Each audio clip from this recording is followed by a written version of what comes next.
Hey, how's it going? It's Audra here from audrabaker.com, and I'm very excited. You are on lesson one, video one of your 7 secrets, and this is the first big secret. Now, I have to tell you, we are really digging in today. This is going to be the longest video training out of all 7 of them. The rest of them are going to be short and sweet, but the science we have to cover today, ooh, Nelly.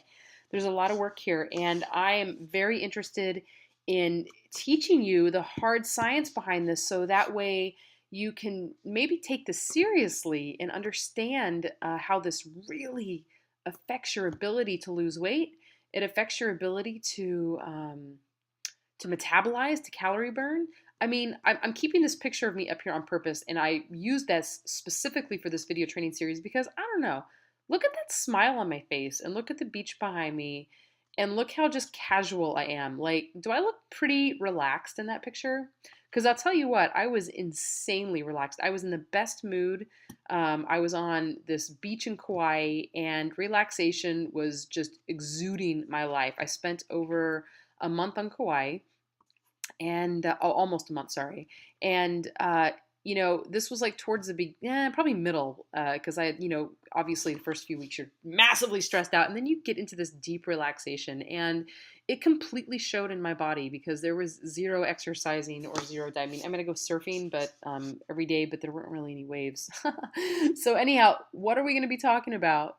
Today, we're going to be digging into stress response and stress chemistry and its effect on your body and metabolism. Now, you're going to have to stay with me here because, again, there's a lot to cover and I want you to get the most out of this. But I think when you can get the hard science behind this concept, the likelihood of you understanding the stress response and its effect on your body, I think it's going to be so helpful for you. And it really is kind of like the underlining theme of all of this work. I really do. I think that most of the strategies I'm going to be giving you are all going to be about how you can do to mainly get out of stress response because that creates a chemistry in your body that literally makes it impossible to lose weight, literally makes it impossible to balance your hormones, to calorie burn effectively, to metabolize. All of these things become just very impossible. So we are going to be digging in. Hold on, let me go back here. Stop stressing me out. There it is. Yeah, here we go. Okay, so eat less and exercise more.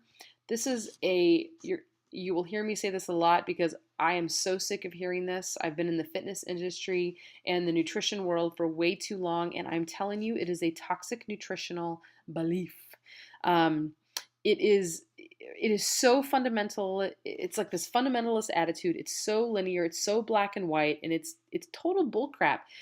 It's an undeniable scientific reality that the mind-body connection exerts a powerful influence over our nutritional metabolism. You absolutely cannot deny the connection, guys. So how we digest and assimilate our food and metabolize and calorie burn have more to do with our psycho-emotional, that's our mind and our heart, have more to do with our psycho-emotional realm than we give it credit for, okay? That nasty toxic nutritional belief of eat less, exercise more, it pulls us in a direction that has not given us any help or answers at all, because that's the only thing that's been out there right now. If eat less and exercise more works, don't you think it would have worked already? Tell me, who here watching this video and listening to me has eaten less and exercised more? Probably 9 out of 10 hands are going to go up, and I'm going to ask you the next question, did it work? And what most of you will say is, yeah, it worked. And I'm like, oh, really? For how long? How long did it work? Well, it worked for like 6 months, and then I got stressed out and I put the weight back on. Well, it worked for like 30 days when I did this 30-day detox thing, and then I put it all back on. Well, it worked for 2 years, and then I had this big drama in my life, and then all the weight came back on. So the point I'm making is that it obviously didn't work, because if it would have worked, it would have worked. There's something else underneath all of that. And that is the psycho-emotional realm, and we just don't give it enough credit. And so that's what I'm here to help you with, okay? I use the example as has your heart ever been broken? So I'm about to give you a boatload of hard science so you can understand stress chemistry and also the relaxation response. But you don't even need this science. Has your heart ever been broken? If you're a human on planet Earth, then I'm guessing yes, your heart has been broken. And can you recall that gut-wrenching, heart bleeding, just it feels like somebody just like literally like stabbed your heart and twisted it sideways and yanked it out and ripped your insides out. If I'm being overly dramatic, it's because I know that feeling, and it is if you allow yourself to really feel it, it is very intense, and it is a complete mind body connection. Um, Another great example is like if you're going through something like that, are you even able to eat? Sometimes you're in such a state where your body, the thought of food, you can't even put it in your mouth, or emotions are so intense you don't even want to feel them and you numb it all out with food, and then we sit here and say that it has nothing to do with anything else but don't eat so much and exercise more. It just makes me crazy. Okay, so enough of that. I'm going to get off of my little tangent here and let's start some science so you can understand this. We're going to start with the autonomic nervous system, and this is where we're going to be spending a lot of our time. So I got this definition from Wikipedia on purpose because I thought that it would be clear for you to read and see at the same time that the autonomic nervous system is part of the peripheral nervous system. It acts as the control system. It functions largely below the level of consciousness and controls visceral functions. The autonomic nervous system affects heart rate, affects digestion, it affects respiratory rate, it affects sexual arousal. I mean, it's a big deal, right?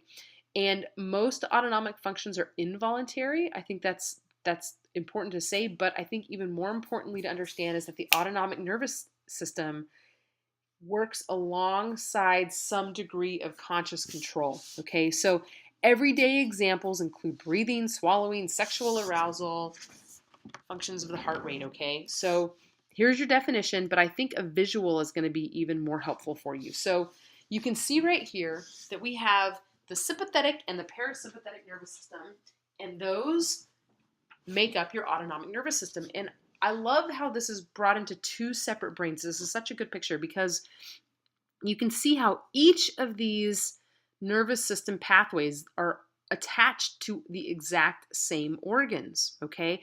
So what's important to see here is that the sympathetic nervous system, which is like your fight or flight system, like if you were going to be chased by a bear back in the day, that's how come we've evolved with this stress response.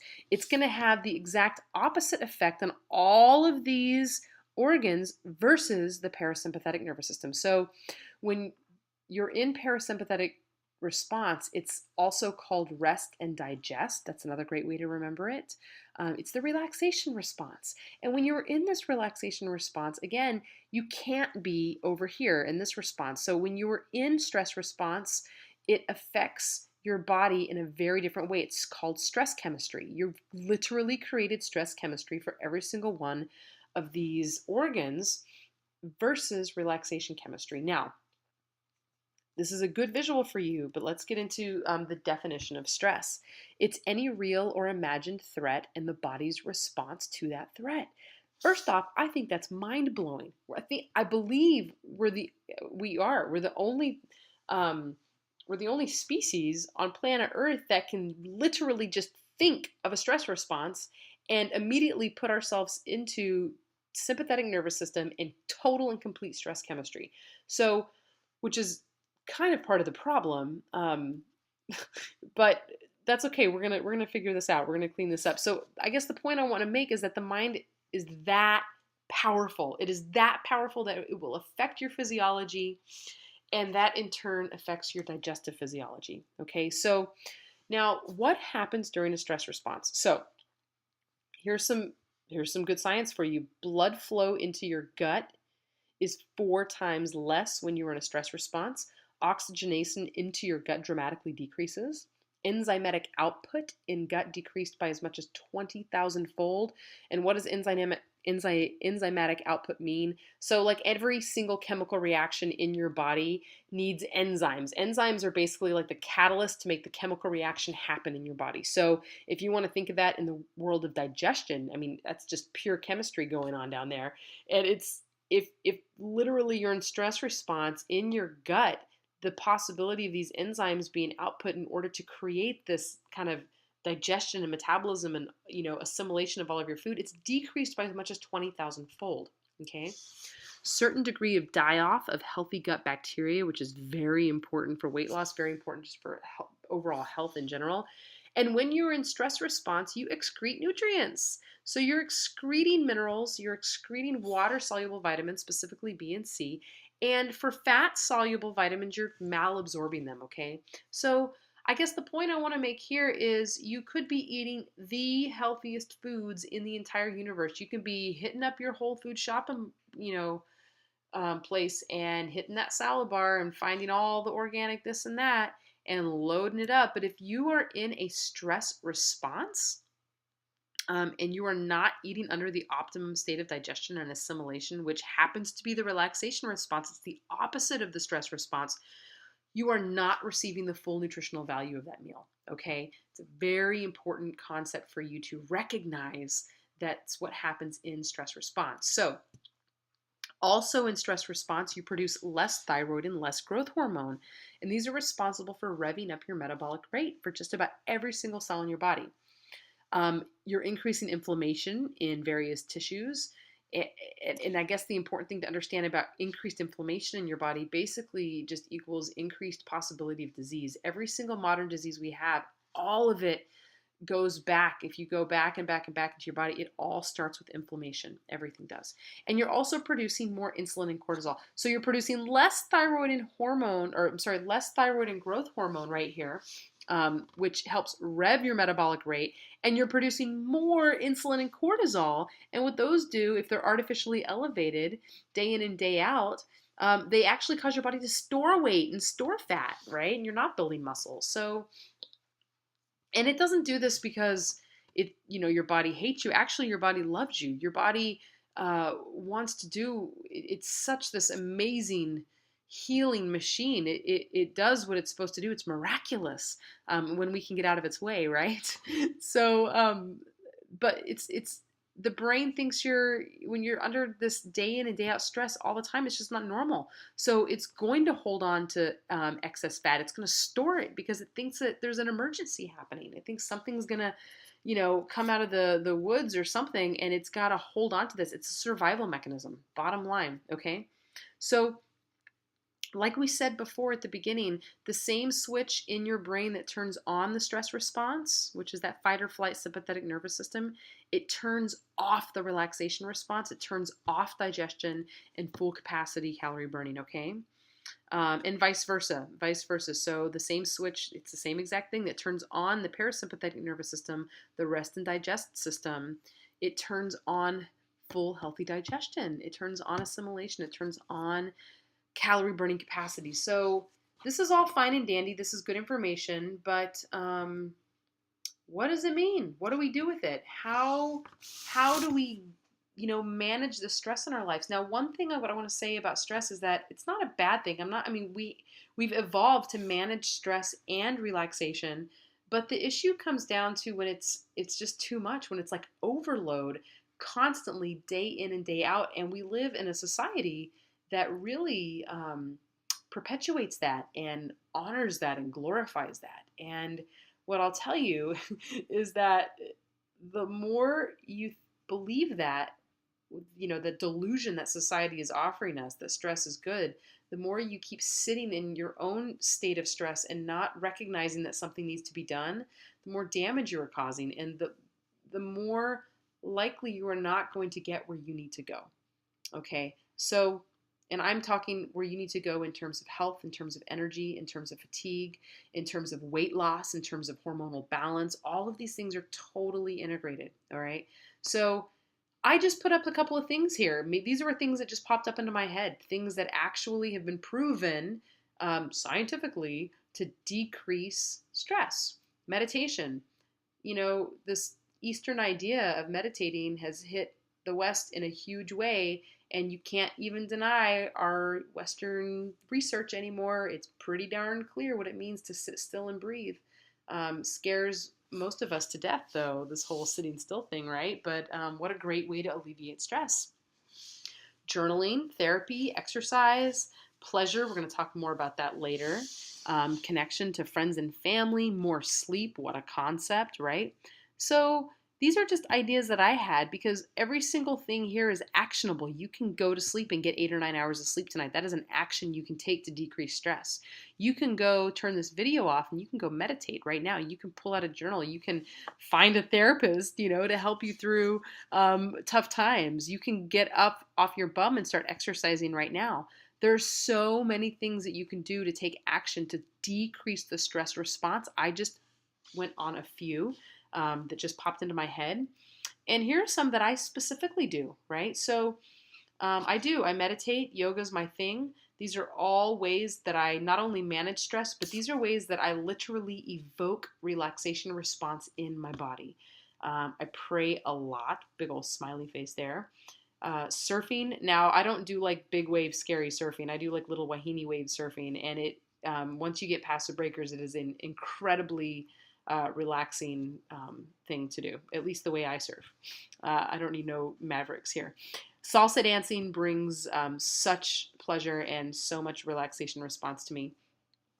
I also sleep a lot. I've gotten over the bullshit of thinking that 6 hours or 7 hours even is okay. It turns out when I let myself sleep with no alarm clock, by golly, it's like 9 hours almost every time. It's frustrating. I'm like, man, I really need 9 hours, but apparently right now in my life I do, and it's making me feel really good. Anyhow, I put a picture of my puppy here because he has dramatically decreased the stress and increased massive relaxation response in my life too. So these are things that I do personally, little look into my life. So my question now is, what are you going to do? Okay. So again, we are building community. You decided to participate in this, 7-part video training series. Now I want you to put a comment up. I want you to share with our community. Our community is growing, it's booming, and it's a big deal that you share because there is a very different way to approach the goals that you were trying to reach. Okay, so if you were watching this video on our blog, then just go down to the comment section below. If you're not watching it on the blog, you can see the URL where you can find our blog, or you can go to audrabaker.com and make sure to sign up for this free training series and share what you're going to do. I want to know what you're going to do today to invoke a relaxation response, to decrease your stress response, and maybe even what you're going to do again this week later. Okay? All right. Whew, boy, that was a long one. So that's going to be your longest video. They're all going to be short and sweet from here on out, and I hope you enjoyed the science, and I cannot wait to hear what you have to say in the comment section below. Thanks, guys.